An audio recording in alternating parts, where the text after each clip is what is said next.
Recite these statements 4 times a day, every day, dear Conny Méndez. There is no wish of yours that cannot be fulfilled. Everything you deem unattainable, what you consider too good to come true, is precisely what you yearn for the most in the world. The desire resides deep in your heart. The only hindrance to its manifestation is the fear, uncertainties, and negative affirmations you constantly emit. This decree is too good not to materialize. Shift your polarity. Until now, you have firmly remained in the negative pole. Change to the positive pole in the following way. Affirm once and for all that you have abandoned the concepts of the past, that today you are a renewed, distinct person claiming your good, desiring it, and expecting it to manifest right now. Declare that you no longer wish to dwell in the realm of evil, but rather in the realm of good. Affirm the truth that, thanks to your desire and your spoken word now, you already reside in the positive pole and refuse to entertain any doubt about it. Continue like this. Every time you express a desire, say, I desire this, in harmony for the whole world, and, if it is the will of the Father, I thank you, Father, for having already heard my request. This way, we harm no one, as our lives are intricately intertwined. Your good cannot be evil for another. Imagine this, you and another person desire the same object, but there's only one available. With your higher understanding, you obtain the object without harming anyone, for by desiring good for everyone and thanking the Father, if it's His will, you will receive what you asked for. The other person will be directed to the same object or something similar, or even better. No one is harmed. Often, we strive to achieve something and later regret it, as what we desire is merely a whim. Therefore, we must wish or ask according to the Father's will, ensuring that what we manifest satisfies us. Thoughts emit vibrations that spread in all directions, like waves formed when a stone falls into water. Negative thoughts are dark and vibrate at low frequencies. People rightly call these dark thoughts. Positive thoughts are bright and, as they approach the truth, become increasingly luminous until they shine radiantly by expressing the absolute truth, which is God. Higher frequencies prevail over lower ones. Truly elevated thoughts dissolve dark thoughts, acting like dynamite on a rock. The law of attraction is immutable. It commands that everything attracts its likeness. Images imprinted on the subconscious inevitably attract what is of the same nature and repel what is contrary. So, if someone's concept is good, they will only see the good, as they cannot attract what is not in line with their concept. They cannot approach evil.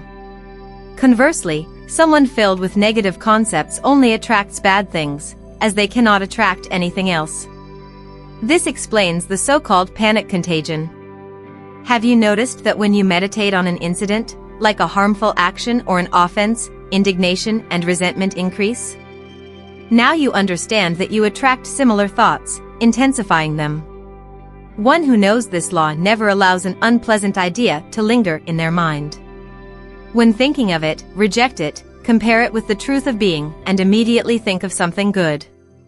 I hope you have realized the importance of keeping a smile, living in a celestial state. Focus on the good, and it will be given to you. Due to this law of attraction, when a thought leaves the mind, it seeks its counterparts and joins them. In the environment, these thoughts form large masses like clouds. If a city's collective concept is pessimistic, the clouds are dark, hovering over the city and keeping the inhabitants in the same mood. Hence the distinctive character of different nationalities and races. Have you ever entered a house and felt a heavy or joyful atmosphere?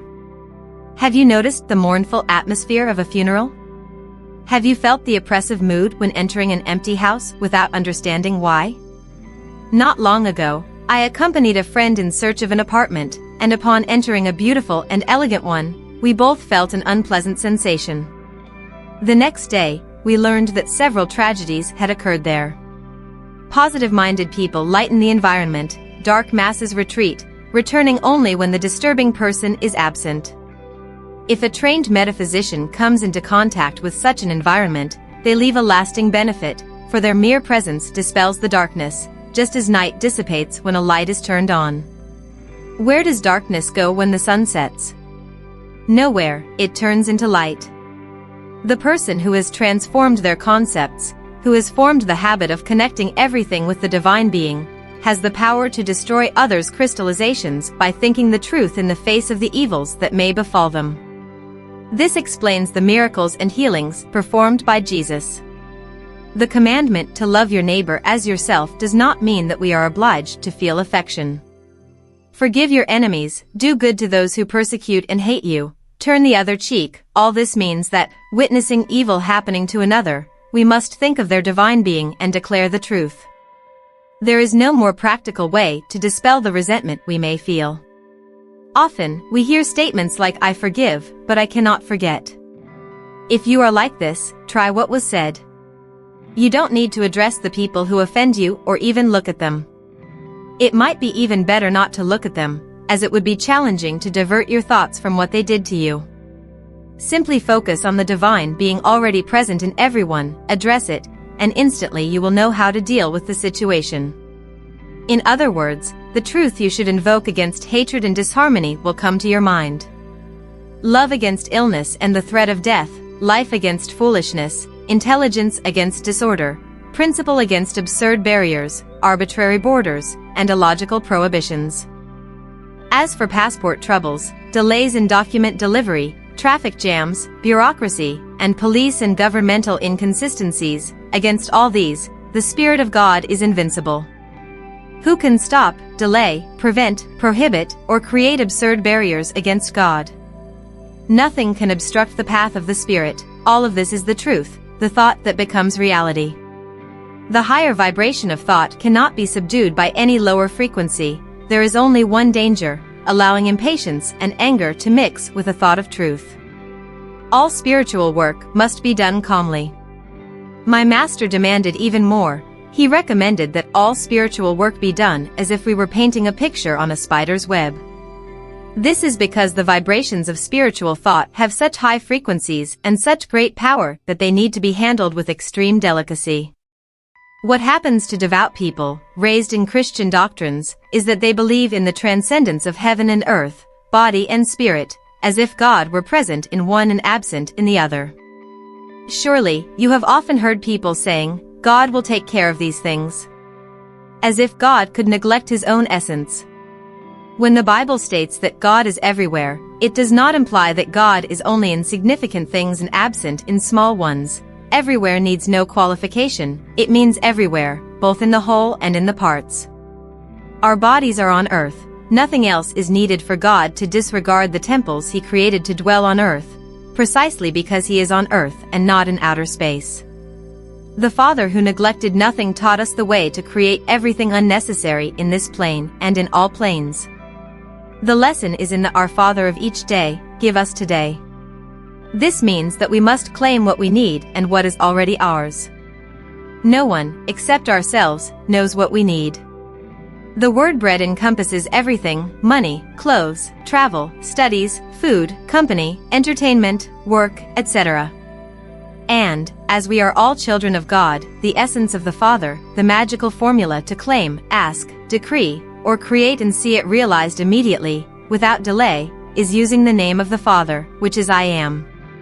By uttering the words I Am, all creation and all creative essences are suspended, waiting for what will come next to manifest instantly. So powerful is the expression I Am that it sets in motion all the attributes of God, and if left inactive, the manifestation is instantaneous. What happens is that we oppose doubt, fear, or contrary words, negatives, like the ones you pronounce so often in 5 minutes, and the creation that should save us is undone. Do not deceive yourself. The same force with which the I Am is launched to fulfill the positive mandate will attend to the negative mandate if it is ordered every time an I Am or I Am is uttered, because it is the same person speaking. Thus, people spend years in a negative state without being able to get out. What they do is waste the opportunity to finally feel in heaven, and this opportunity may not repeat for many lives. Start ordering what belongs to you now. I am the presence of God in my business, in my life, in all my affairs. As a child of God, I cannot lack anything, especially money, which is the symbol of God's substance and abundance on earth. I am the wealth of God. I am affluence and abundance of everything I may need. As it is above, so it is below, and if above I have peace and order, below there can be no distress and disorder. Above and below are one. Thank you, Father, for hearing me and always hearing me. Every morning, bless your business, bless all those who need something you can offer. Surround with love all those who owe you money and pronounce only the presence of God for them. I am, and they act. Bless your bank account, bless the cash box and simultaneously affirm, I am the presence of God in this. If you comply with God in this way, with all diligence, discipline, and will, you will see miracles. Repeat every morning upon waking up, thank you, Father, because today everything is covered. The secret is that there is no future, only the eternal present. You are decreeing forever, for the eternal today, and when, by divine order, bills to pay, obligations, and unforeseen events start to arise, they are already covered in the constant and eternal today. Attention, pay close attention. Do you want to have access to the ebook 20 Ways to Make $1,400 in 7 days or $5,600 in 1 month? That's right.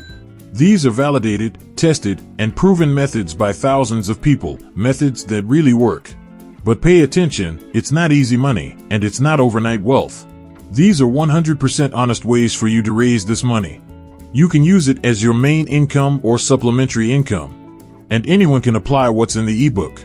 The original value of the ebook is $97, but you will only pay half of that amount, which is $48. Actually, you won't even pay that. The amount you will pay is $19.90. It's practically free for the value it delivers, and you even get 2 super secret bonuses. It's much cheaper than many snacks out there, and your risk is 0, as after the purchase you still have a 7-day guarantee to ask for your money back. If you find that it's not for you, just ask for a refund and you get every penny back. What are you waiting for this great opportunity? Hurry and get the ebook at the promotional price. Click on the link in the first pinned comment.